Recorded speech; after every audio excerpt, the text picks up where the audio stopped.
Preston Sterling was worth $40 billion, and he believed the world existed solely to serve him. But when he decided to brutally humiliate a struggling waitress named Emily in front of Manhattan's elite, he made the last mistake of his career. He thought he was screaming at a powerless nobody. He didn't realize he was staring at the one person who held the key to his darkest secret. She didn't cry. She didn't beg.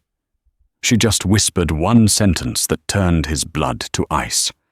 This is the story of how 7 words brought an empire to its knees. The air inside Le Sommet didn't smell like food. It smelled like anxiety and expensive perfume.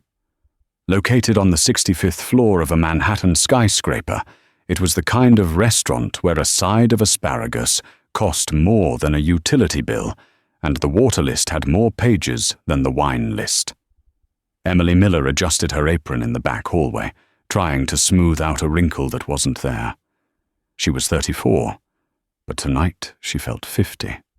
Her feet throbbed in the cheap, non-slip shoes she'd bought at Walmart, a stark contrast to the Italian marble beneath them.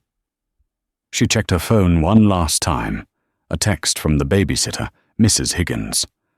"Leo is coughing again. I gave him the medicine, but we're almost out." Emily swallowed the lump in her throat. She needed this shift. She needed the tips. Her ex-husband, a man whose charm was only eclipsed by his gambling addiction, had vanished 3 years ago, leaving her with Leo, a stack of debts, and a resume gap that forced her into the service industry. "Table 4 is yours, Miller," the floor manager, Henri, snapped as he walked past. Henri was a man who believed smiling was a sign of weakness. "And fix your hair. A wisp is loose. We are not a diner." "Yes, Henri. Who is it?" Emily asked, tucking a stray strand of blonde hair behind her ear. Henri stopped. He turned slowly, his face pale. "Preston Sterling." The kitchen staff froze. Even the head chef, a volatile Frenchman named Jean-Luc, who threw ladles for sport, went silent. Preston Sterling, the tech king, the man who had revolutionized battery technology with Sterling Dynamics. He was worth $40 billion. He was also known in the service industry as the Butcher. He didn't just complain about service. He dismantled people. There were rumors he had once bought a hotel chain just to fire a valet who scratched his McLaren. "Great," Emily whispered to herself. "Just great." She walked out onto the floor. The dining room was dimly lit, the walls lined with obsidian and gold leaf. And there he was. Table 4. The best seat in the house, overlooking the glitter of Central Park. Preston Sterling looked exactly like he did on the cover of Forbes. Sharp jawline, salt and pepper hair specifically styled to look effortless, and a bespoke navy suit that cost more than Emily's entire year of rent. He was dining with 2 other men, investors by the look of their desperate smiles. Emily took a breath, put on her armor, a polite, subservient smile, and approached. "Good evening, gentlemen. Welcome to Le Sommet. My name is Emily, and I'll be taking care of you tonight." Preston didn't look up. He was scrolling through his phone, his thumb moving with aggressive speed. "Sparkling water, room temperature, no ice, and if I see a bubble that looks tired, I send it back." The investors chuckled nervously. "Of course, Mr. Sterling," Emily said softly. "And," Preston added, finally looking up. His eyes were cold, blue, and dead. They swept over Emily not like she was a human, but like she was a piece of furniture that was slightly out of place. "We are discussing business. Do not hover. Pour, then vanish. Understand?" "Understood, sir." The first hour passed in a tense blur. Emily was invisible, a ghost moving between the shadows and the candlelight.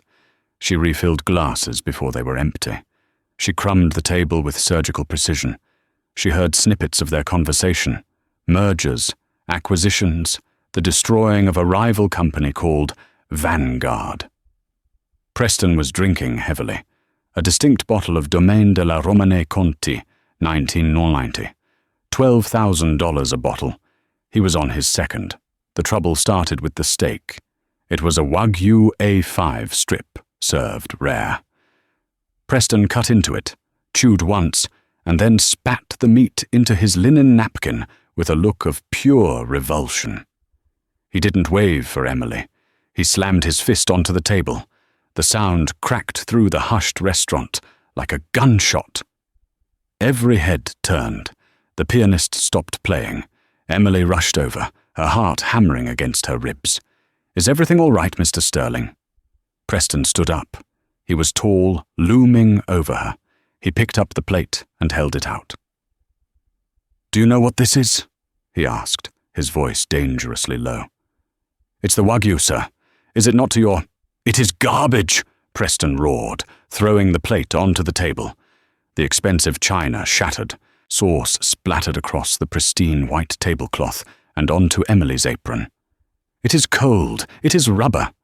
I wouldn't feed this to a stray dog, and yet you bring it to me." "Sir, I brought it straight from the pass," Emily stammered, shaking. "I can get the chef." "I don't want the chef." Preston stepped closer, invading her personal space. He smelled of expensive wine and unchecked aggression. "I want competence, but looking at you, I can see that's asking too much. Look at you, stuttering, trembling, pathetic." The room was deadly silent. The other diners were watching, horrified but paralyzed. Henry, the manager, was cowering near the host stand, too terrified of losing Sterling's patronage to intervene. "I'm so sorry, sir," Emily whispered, tears pricking her eyes. "I'll fix it." "You can't fix it," Preston sneered, his voice rising, projecting for the audience he knew he had. "Because you are broken. You are a waitress because you failed at everything else in life. You are a bottom feeder. I bet you go home to a sad little apartment and wonder why the world is so hard, never realizing it's because you are stupid." He poked her in the shoulder with a manicured finger. "You are nothing," Preston spat. "You are the dirt on the bottom of my shoe. Now get out of my sight and don't come back until you've found someone with a brain to serve me." Emily stood there, the sauce dripping down her apron. The humiliation burned her skin. She thought of Leo. She thought of the overdue electric bill. She thought of the medicine she needed to buy. She should walk away. She should apologize and run to the kitchen and cry in the walk-in fridge like she had done a dozen times before. But then she looked at Preston's tie. It was a silk tie with a very specific, subtle pattern of interwoven anchors, a custom design, a memory unlocked, not from the restaurant, but from a lifetime ago.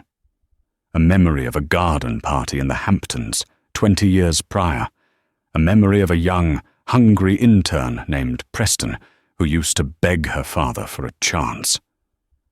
Emily's trembling stopped, her posture straightened. The fear in her eyes was replaced by something colder, something darker. She didn't move. "Did you hear me?" Preston barked. "I said leave." Emily took one step forward. The room gasped. No one stepped toward Preston Sterling when he was angry. She looked him directly in the eyes, her voice steady, calm, and loud enough to carry to the back of the room. "Enjoy the steak, Preston," she said. Preston blinked, stunned by the use of his first name. "Excuse me?" Then she delivered the sentence. "It's on the house, just like the prototype you stole from my father's safe the night he died." For 3 seconds, the only sound in Le Sommet was the hum of the air conditioning. Preston Sterling's face went through a complex transformation. The red flush of anger drained away instantly, replaced by a ghostly, sickly pallor. His mouth opened slightly, but no sound came out. The arrogance that had filled the room moments ago evaporated, leaving a vacuum of pure terror. The two investors sitting with him looked from Preston to Emily, confused. "Preston," one of them asked. "What is she talking about?" Preston didn't answer. He was staring at Emily, really looking at her for the first time. He looked past the uniform, past the apron, past the exhaustion. He looked at the bone structure, the shape of the eyes. "Emily," he whispered. It was a strangled sound. "Emily. Vance." "It's Miller now," Emily said, her voice like steel. "But you remember the name Vance, don't you? You should. It's on the patent documents you forged." The manager, Henri, finally found his legs. He rushed over, sweating profusely. "Emily, what are you doing? You are fired. Get out immediately." "Mr. Sterling, I am so sorry. She is obviously mentally unstable." "Shut up!" Preston snapped at the manager, not taking his eyes off Emily. Henry froze, his mouth hanging open. Preston's hands were shaking. He reached for his water glass, but his grip was so loose he knocked it over. The water spilled across the table, soaking the tablecloth, but he didn't even notice. I thought you were in Europe," Preston stammered. "I thought you were dead. The accident." "The accident that killed my father?" Emily asked. She crossed her arms. "The one where the brakes failed on his car 2 days after he discovered his research was missing. I survived, Preston. I was in the back seat. I was 14. But you knew that. You sent flowers. Lilies. My father hated lilies." A diner at the next table pulled out their phone and started recording. Preston saw the movement out of the corner of his eye. Panic flared in his gaze.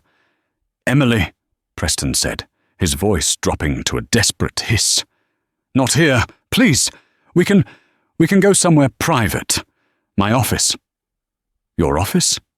Emily let out a dry, humorless laugh. "The office built on the Sterling battery? The battery my father invented in his garage while you fetched him coffee and pretended to be his friend." "Keep your voice down," Preston pleaded. The transformation was total. The wolf was now the sheep. "Name your price. Anything. You want money? Is that it? I can write you a check right now. 5 million? 10. The investors at the table were now standing up, backing away, as if Preston was radioactive. "Preston," one of them said, "we're going to leave. We'll have our lawyers contact you about the merger. We need to review some things." "No, wait." Preston reached out, but they turned and walked briskly toward the exit. Emily watched them go, then turned her gaze back to the billionaire. "I don't want your money, Preston. I want everyone to know. I want them to know that the great genius, Preston Sterling, is a fraud and a thief." She took off her apron. She unpinned her name tag and dropped it onto the wet tablecloth. It landed with a soft thud. "I quit," she said. She turned on her heel and began to walk away. "Wait!" Preston lunged forward, grabbing her wrist. "You can't just walk away. You have no proof. It's been 20 years. No one will believe a waitress over me." Emily stopped.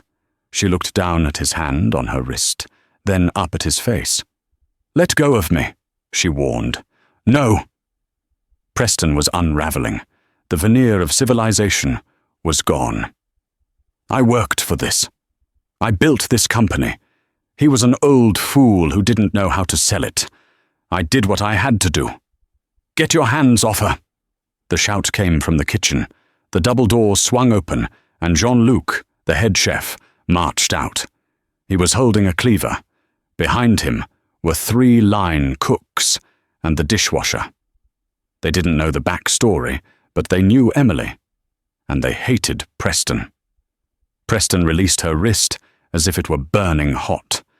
He stepped back, straightening his jacket, trying to regain some composure. "You're making a mistake," Preston sneered, though his voice wavered. "You're declaring war on a god, Emily. I will bury you. I will make sure you never work in this city again. I will take your kid. Yes, I know you have a kid, and I will have child services at your door by morning." Emily went cold. The mention of Leo was the final straw. She leaned in close, so only he could hear. "You missed something, Preston," she whispered. "My father kept a second copy of his journals. Hard copies, handwritten, dated." Preston's eyes went wide. "I didn't know where they were for years," Emily lied smoothly. Or was she lying? "But I found them last week, in my mother's old storage unit. I haven't shown them to the police yet. I was wondering what to do with them. But now?" She smiled, and it was a terrifying expression. "Now, I think I'll mail them to the New York Times." She turned to the stunned dining room, to the people recording on their phones. "Sorry about the scene, everyone," she said, her voice clear. "Dessert is on Mr. Sterling." Emily walked out of the main doors of Le Sommet, her heart pounding like a jackhammer. She hit the elevator button. The doors opened, and she stepped inside, leaving the chaos behind her. As the elevator descended 65 floors, Emily slumped against the mirrored wall. Her legs gave out, and she slid to the floor, burying her face in her hands. She was shaking uncontrollably. She didn't have the journals. They had been lost in the fire that took her childhood home a month after her father died. Another accident. She had absolutely nothing but her word and a bluff. But she had just started a war with the most powerful man in New York, and she knew Preston Sterling. He wouldn't wait for the Times article. He would come for her tonight. The elevator dinged at the lobby. Emily stood up, wiped her eyes, and stepped out into the cool night air of Manhattan. She needed a plan. She needed help. She pulled out her cracked iPhone and dialed a number she hadn't called in 10 years. "Hello?" a male voice answered, groggy and rough. "Jack," Emily said. "It's Emily. Emily Vance." There was a long silence on the other end. "I thought you were dead," the voice said. "I need you to listen to me," Emily said, looking over her shoulder as a black SUV with tinted windows slowly pulled away from the curb near the restaurant entrance. "I just poked the bear, and I think he's going to try to kill me." Emily threw the phone into a trash can on the corner of 52nd and Lexington. It felt like cutting off a limb, but Jack had been clear.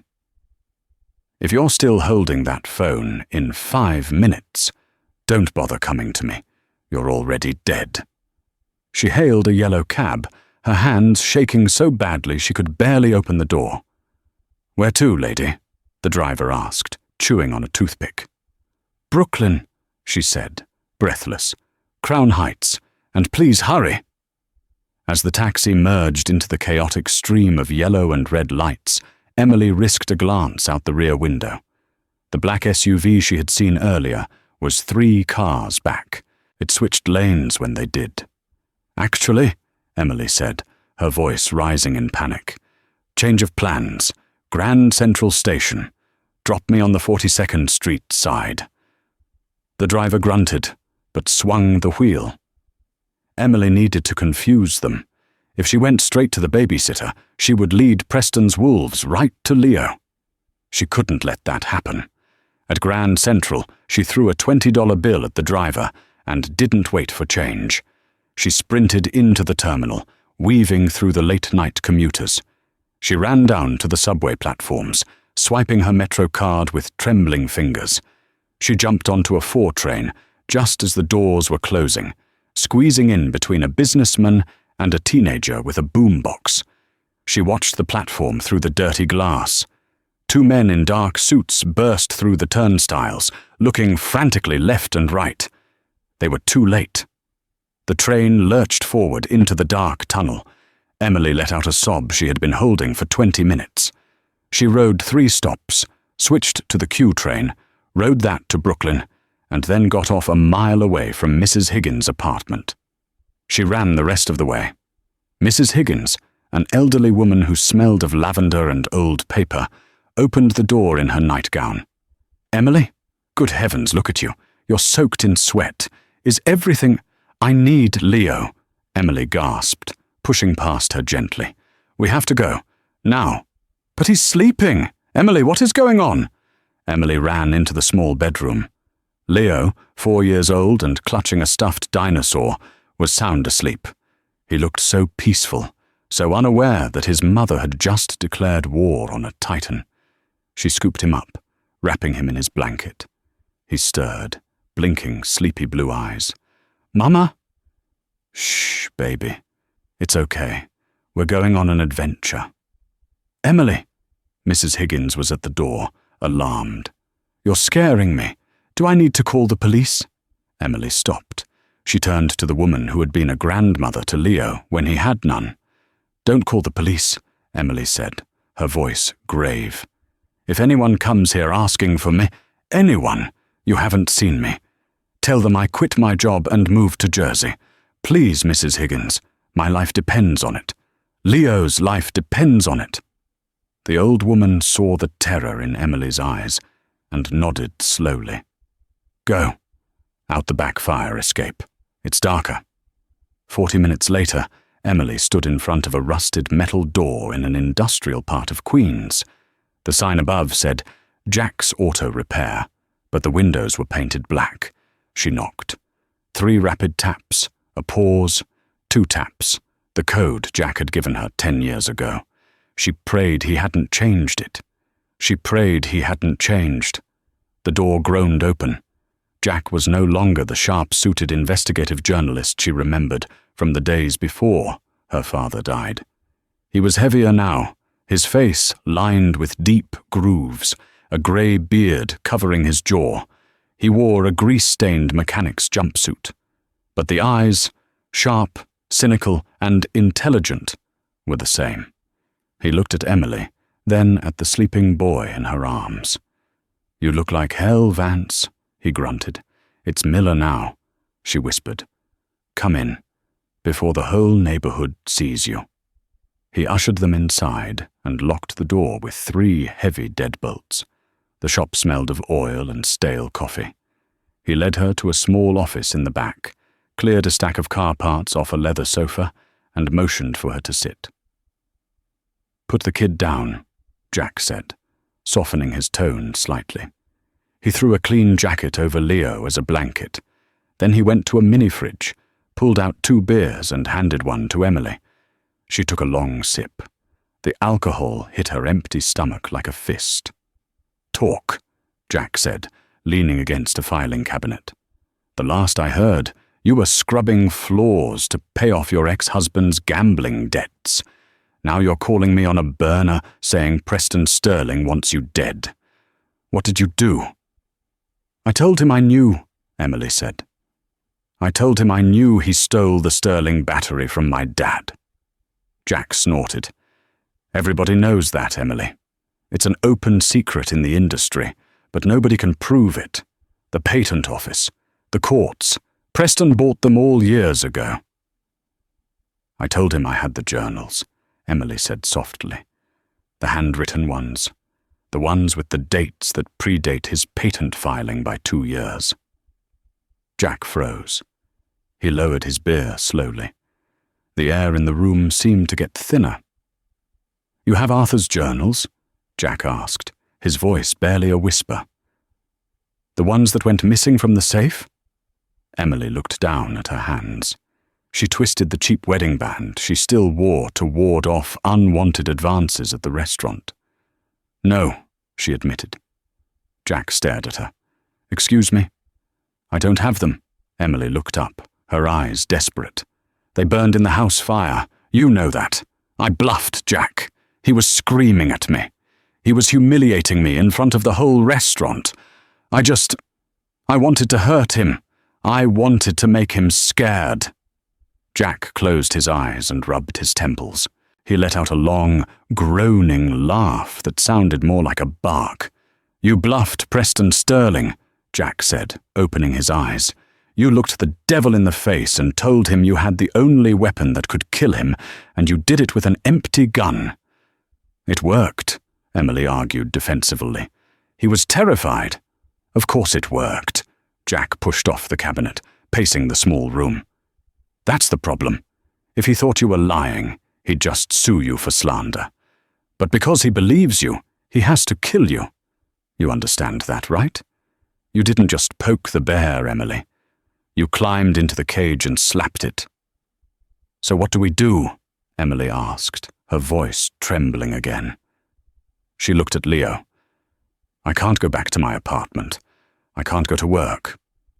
You don't exist anymore, Jack said grimly. Not as Emily Miller. Not as Emily Vance. He walked over to a safe in the corner of the room, spun the dial, and pulled out a dusty laptop and a stack of cash. I've been waiting for this, Jack murmured. For 10 years, I've been fixing transmissions and changing oil, waiting for that bastard to slip up. I just didn't think the slip-up would be his victim's daughter walking into my shop. He opened the laptop and started typing furiously. We need leverage, Jack said. Real leverage. Since you don't have the journals, we need to find the one thing Preston couldn't destroy. What's that? The prototype, Jack said. The Alpha unit. Emily frowned. My dad destroyed the prototypes.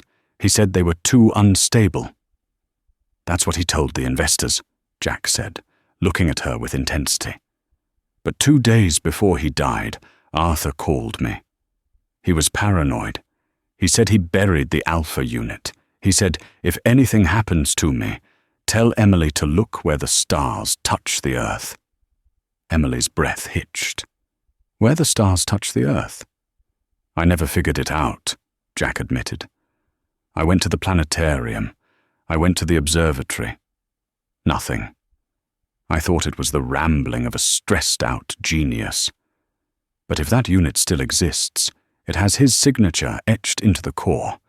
It proves he built it first. Emily closed her eyes, thinking. Where the stars touch the earth. Suddenly, a memory flashed. Not of a place, but of a story. A bedtime story her father used to tell her about their old summer cabin in the Catskills. There was a clearing where the fireflies were so thick in July that he called it the Star Field. I know where it is, Emily whispered. Before Jack could answer, a loud crash echoed from the front of the shop. Glass shattering. Jack killed the lights instantly. The room plunged into darkness. They're here, Jack hissed. He reached under the desk and pulled out a shotgun. Take the kid, Jack commanded, his voice a low rumble in the dark. Go out the back. There's an old Ford pickup in the alley. Keys are under the mat. Go! I'm not leaving you, Emily whispered, clutching the sleeping Leo to her chest. You are leaving me, because if they catch you, this story ends. Jack shoved the keys into her hand. I'll buy you time. Go to the cabin. I'll meet you there if I can. Jack, go! Emily scrambled out the back door into the cool night air. The alley was dark, smelling of wet cardboard and gasoline. She found the Ford, a rusted beast of a truck, and fumbled for the keys. From inside the shop she heard shouting, Clear right, clear left, a professional, militaristic voice. Then, the deafening boom of a shotgun.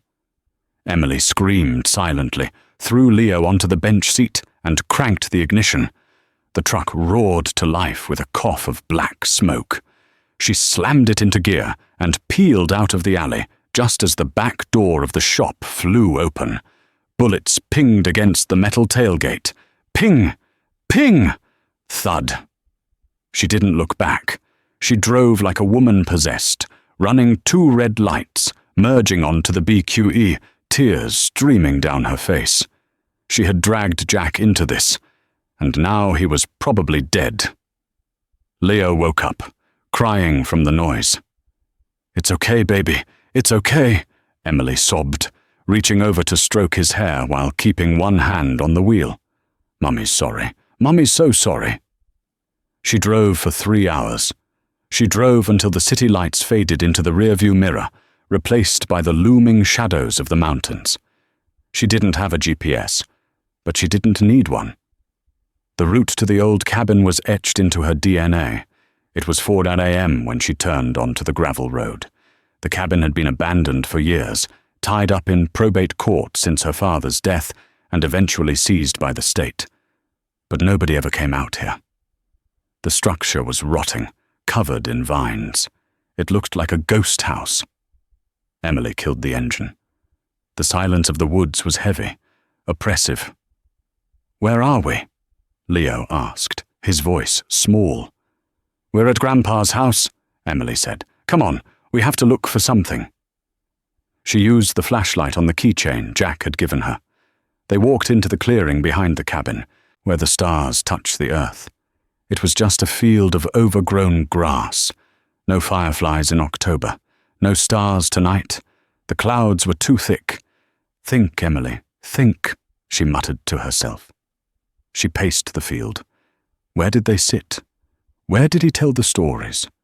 There was a large rock near the tree line, a massive granite boulder that her father used to call the Moon Rock. She ran over to it. The ground around it was undisturbed. She fell to her knees and started digging with her bare hands, tearing at the roots and dirt. "Mommy, you're dirty," Leo said, standing back, hugging his dinosaur. "I know, Leo, I know." She dug until her fingers bled. Nothing. Just dirt and worms. She sat back, defeated. Maybe Jack was wrong. Maybe it was just a metaphor. Maybe there was no prototype. She looked at the rock again. She shined the flashlight on the surface. There, carved faintly into the stone, were initials. S.V. Emily Vance. He had carved them there when she was 7. And right below it, an arrow pointing, not down but into the rock. Emily frowned. She felt around the base of the boulder. There was a hollow spot, packed tight with mud and moss. She scraped it away. Her fingers brushed against something cold and smooth. Plastic. It wasn't buried in the ground. It was wedged into a natural fissure in the granite, sealed with industrial cork. With a surge of adrenaline, Emily found a loose rock and smashed the cork. She pulled out a heavy black pelican case, about the size of a shoebox. Her heart hammered against her ribs. She undid the latches. Snap, snap. She opened the lid. Inside, nestled in decaying foam, was a metallic cylinder about the size of a soda can. It hummed with a faint, impossible vibration, even after 20 years. Next to it was a leather-bound notebook. The real journal. Emily grabbed the book. She opened it to the last page. If you are reading this, Preston has made his move. He is a thief, but he is also a fool. He stole the blueprints for the beta build. He doesn't know the beta has a thermal flaw. It will overheat. It will fail. This, the alpha, is the only stable core, and it is yours, Emily. Use it. Tears blurred her vision. He hadn't just left her a legacy. He had left her a weapon. Suddenly, her phone buzzed. She froze. She didn't have a phone. She had thrown hers away. The buzzing was coming from inside the pelican case. There was a small, ancient burner phone taped to the inside lid. It was vibrating. Trembling, Emily picked it up. She flipped it open. "Hello?" "You found it?" a voice said. It wasn't Jack. The voice was smooth, synthetic, and terrifyingly familiar. It was Preston Sterling. "How?" Emily whispered, looking around the dark woods. "The case has a GPS tracker, Emily," Preston said, his voice calm, almost bored. "Arthur was always so protective of his toys. He low-jacked everything. Did you really think you could outsmart me?" "I have the proof," Emily said, her voice shaking but defiant. "I have the alpha. I have the journal." "That's excellent," Preston said. "Bring them to me." "Go to hell." "I wouldn't be so hasty," Preston said. "Turn on the TV. Oh, wait, you're in the woods. Let me tell you the news then." Emily's stomach dropped. "What did you do?" "The police are currently searching for a dangerous fugitive," Preston said. "A disgruntled waitress who, in a fit of rage, assaulted her manager and This is the tragic part. Kidnapped her own son from his loving babysitter. You monster, Emily screamed. There is an Amber Alert out for Leo, Emily. Every cop in New York, New Jersey, and Pennsylvania is looking for you. If they find you, they shoot. You are armed and dangerous, according to the anonymous tip we just called in. Emily looked at Leo, who was chasing a moth in the flashlight beam. What do you want? She pleaded. I want the case, Preston said. And I want you to admit publicly that you are mentally unstable. Do that, and you get to keep the boy. Refuse, and you'll never see him again. I'll make sure he goes into the foster system, the worst parts of the foster system. I'll kill you, Emily whispered. You're a waitress, Emily. You serve food. You don't kill people. I, however, destroy lives before breakfast. I'm sending a helicopter. It will be there in 10 minutes. Be ready. The line went dead. Emily dropped the phone. She looked at the Pelican case, the humming cylinder, the journal. She looked at Leo. 10 minutes. She grabbed the case and ran to the truck. She wasn't going to wait for the helicopter. As she sped back down the gravel road, her mind raced. She couldn't go to the police. Preston owned them. She couldn't go to the media. She was a wanted kidnapper now. She needed to go to the one place Preston wouldn't look, the one place where his money meant nothing. She turned onto the main highway, but instead of heading south toward the city, she turned north. She was going to the Vanguard. The sunrise over the Hudson River should have been beautiful, but to Emily it looked like a bruising bruise on the sky. She had been driving for 3 hours, her eyes gritty with exhaustion, Leo curled up on the bench seat beside her, clutching a bag of stale chips she'd found in the glove box. The radio was her enemy now. Every 20 minutes, the cheerful morning DJs would interrupt the music with a grave tone. Update on the Amber Alert. Police are looking for Emily Miller, 34, driving a rusted blue Ford pickup. She is considered armed and unstable. If you see her, do not approach. Mummy, why are the radio people talking about you? Leo asked, his voice small. They're just telling a story, baby, Emily lied, her heart breaking. It's a game of hide and seek, and we're winning. She wasn't going to the police. She was going to the only entity in the world that had the resources to fight Preston Sterling and the motivation to actually do it. Vanguard Energy. Vanguard was the Pepsi to Sterling's Coke. They were the perennial runner-up in the energy wars, a company run by Harrison Cole, a man known for his ruthless efficiency and his public hatred of Preston Sterling. If Preston was the charismatic showman, Harrison was the cold, calculating engineer. Emily pulled the truck up to the massive, gated complex just outside of Albany. Security guards with assault rifles immediately stepped out of the booth, hands on their weapons. They had seen the truck description. "Hands where I can see them," one guard shouted. "Exit the vehicle." Emily put her hands out the window. "I need to see Harrison Cole," she screamed. "Get out of the car, ma'am! Slowly!" "Tell him I have the Alpha unit," Emily yelled, desperation clawing at her throat. "Tell him I have Arthur Vance's Alpha." The lead guard paused, his finger hovering over the trigger. He touched his earpiece. "Control, we have a situation at the North Gate. Subject claims to have..."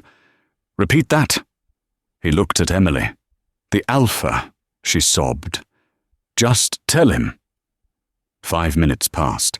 5 minutes of Emily holding her hands up, Leo crying softly beside her. Then the heavy steel gates groaned open. A sleek, armored sedan rolled out, the back window lowered. Harrison Cole was a sharp-featured man with wire-rimmed glasses and eyes like flint. He looked at the rusted truck, then at Emily. "You're the waitress?" Cole said flatly. "The one currently trending on Twitter as the dining room kidnapper." I'm Arthur Vance's daughter, Emily corrected, her voice shaking but clear. And Preston Sterling stole everything from us. He's launching the Revolution battery tomorrow. You and I both know it's based on stolen tech. The courts disagree, Cole said, reaching for the button to roll up his window. I can't help you, Ms. Miller. The police are 5 minutes away. His battery overheats, Emily shouted. Cole's finger stopped on the button. The beta build, Emily continued, talking fast. The one my father designed before he died. It has a thermal runaway issue. Preston doesn't know how to fix it because he didn't build it. He stole the blueprints, but he didn't get the core logic. She reached into the Pelican case on her lap and held up the silver cylinder. This is the Alpha, she said. It's been running for 20 years. Feel it. She thrust it through the open window of his car. The guards tensed, but Cole waved them down. He took the cylinder. He held it for a moment. His expression shifted from annoyance to shock. It's cold, Cole whispered. It's vibrating, but it's room temperature. It's the only stable version in existence, Emily said, and I can prove it's mine. But I need your help. Preston is going to kill me, and then he's going to sell a bomb to the American public. Cole looked at the cylinder, then at the distant sound of sirens approaching from the highway. He looked at Emily, really seeing her for the first time. He saw the desperation of a mother and the fire of a woman who had lost everything. He handed the cylinder back to her.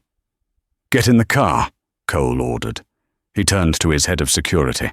Hide the truck in the warehouse, wipe the footage. As far as the police are concerned, she never came here. The safe room deep inside Vanguard headquarters was silent, save for the hum of high-powered servers.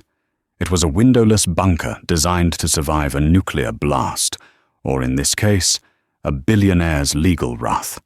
Harrison Cole stood by a bank of monitors, his arms crossed. We have a problem, he said. Emily was sitting at a metal table, Leo asleep on a cot in the corner. She looked up. What? Preston moved up the launch, Cole said, pointing to a screen. CNN was broadcasting live from the Sterling Dynamics headquarters in Manhattan. The chyron read, Sterling keynote, starting in 1 hour. He knows, Emily said. He knows I have the Alpha. He's rushing the product to market to make it legitimate before I can expose him. If he launches today, Cole said grimly, he'll take pre-orders worth billions. Even if you sue him later, he'll use that war chest to bury you in litigation for 50 years. You'll be dead of old age before a judge ever sees that journal. So we stop the launch, Emily said. We can't, Cole replied. He has the permit, the venue, the press. I can't just send security in there to tackle him. It's over, Emily. Emily looked at the Alpha unit sitting on the table. She thought about the night her father died. She thought about the way Preston had looked at her in the restaurant, like she was dirt, like she was nothing. No, Emily said. She stood up. He controls the room. He controls the TV cameras, but he doesn't control the internet. She turned to Cole. Give me a webcam, and give me access to your wildest, most unthrottled bandwidth. Cole raised an eyebrow. What are you going to do? I'm going to tell the truth. To everyone, all at once. 20 minutes later, the setup was complete. It wasn't a polished studio production. It was raw. Just Emily, sitting in front of a white wall, the Alpha unit on the table, and the leather-bound journal in her hand. We're routing your signal through servers in Singapore, Stockholm, and Rio, Cole's IT director said, typing furiously on a keyboard. It will take Preston's team at least 15 minutes to trace the source and cut the feed. You have 15 minutes, Emily. That's all I need, she said. She took a deep breath. She smoothed her hair. She looked into the lens of the camera. Go live, she whispered. The red light blinked on. On YouTube, Twitch, and Facebook, a stream suddenly appeared. It was boosted by Vanguard's massive botnet, a grey area asset Cole didn't like to talk about, pushing it to the front page of every major platform. The title was simple: "The Billionaire Lied." "My name is Emily Vance," she began, her voice steady. "Most of you know me as the waitress Preston Sterling yelled at yesterday. The media is telling you I'm a kidnapper. I'm not. I'm a mother protecting her son from a man who killed my father." The viewer count ticked up. 1,000, 10,000, 50,000. In the green room of the Sterling Dynamics Center, Preston Sterling was adjusting his tie. An aide rushed in, face pale, holding a tablet. "Sir, you need to see this." Preston glanced at the screen. He saw Emily. His face went purple. "Cut it!" Preston screamed. "Call YouTube, call the FCC, shut her down." "We can't, sir. The signal is bouncing everywhere. It's viral." On the screen, Emily held up the journal. "This is my father's journal from 2004, she said. "Preston Sterling claims he invented the revolution battery in 2006, but look at this." She held the pages up to the camera. The diagrams were clear. The dates were signed and notarized. "Preston stole the blueprints," Emily continued, "but he made a mistake. He stole the flawed version, the version that explodes." The chat room on the side of the video was moving so fast it was a blur. OMG, is this real? Sterling exposed. "Wait, I ordered one of those batteries for my house. Look at the dates." "Preston is about to go on stage and sell you a bomb," Emily said, leaning into the camera. "He knows it overheats. He doesn't care. He cares about the stock price." Emily reached for the Alpha unit. "This is the only working prototype. My father built it. It has been running for 20 years without a recharge, and it is perfectly cool to the touch." She placed a digital thermometer on the unit. It read 72°. Then she played a clip. It was the audio recording from the phone call in the woods. Preston's voice, clear and undeniable. "I'll make sure he goes into the foster system, the worst parts of the foster system." The internet exploded. In the auditorium, the investors were checking their phones. A murmur went through the crowd. People started standing up. Back in the safe room, the IT director shouted, "They're trying to DDoS us. I'm losing bandwidth." "Hold the line," Cole barked. Emily kept talking. "I am not asking for money. I am asking you to look at the man who claims to be a savior. He is a fraud. And if anything happens to me or my son after this video ends, you know who did it." Suddenly, the heavy steel door of the safe room shuddered. Boom! Someone was trying to break in. "They found us," Cole said, pulling a handgun from his waistband. "Security!